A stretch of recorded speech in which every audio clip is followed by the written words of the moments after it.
Nico Madero, finalmente un bel sorriso perché? Perché è finita una battaglia lunga, l'avete chiusa con l'uomo in meno, però il tuo gol all'inizio dopo 3-4 minuti è stato decisivo, una vittoria pesantissima. Sì, sì, è un colpo sopra il tavolo, penso. Alla fine sei lì sopra e tutti aspettano che sbagli. Sapevamo che venivamo un campo difficilissimo, che sarebbe una guerra, che è quello che è stato, però abbiamo già dimostrato che sia qual sia la situazione noi reagiamo da squadra e la cosa più importante per noi è questa, no? Il gruppo, la squadra si vede dentro il campo, alla fine giochiamo in famiglia. Giocate bene, palla a terra, create tanto, però poi i falli laterali non ve li devono concedere, se no arrivano i gol.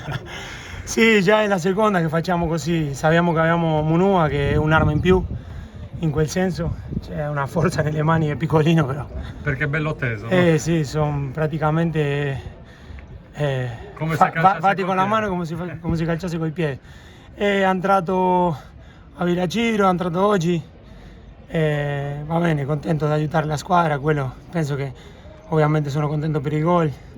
Però la cosa più importante è che ho potuto aiutare la squadra. Siccome non è il primo 1-0 che fate, ma sono diversi, questo vuol dire che siete anche una squadra che combatte, che sa soffrire, che ci mette l'anima, non è solo tecnica, c'è anche garra, no? Sì, no, noi penso che siamo tutti, la cosa più importante è che siamo consapevoli ognuno di quello che possiamo dare al gruppo, no? Abbiamo dei giocatori diversi come Basi, come Facundo, come Lucas, ma dopo gli altri dobbiamo lavorare, dobbiamo dare il 1000 perché il 999 non arriva, e consapevoli di questo, ognuno facendo quello che deve fare escono le cose così, no? Potrebbe essere la giornata decisiva perché mi sa che dietro hanno rallentato, se no si sono fermati.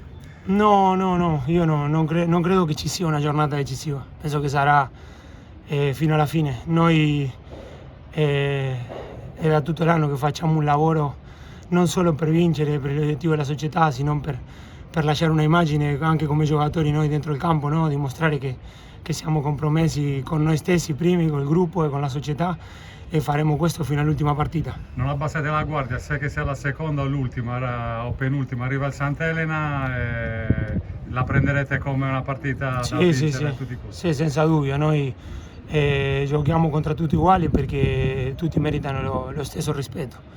Lavoriamo per vincere contro tutti, dopo a volte ci esce, a volte no, però l'atteggiamento e la idea è sempre quella, no? Andiamo dove andiamo, anche se siamo a casa, portare i 3 punti con noi.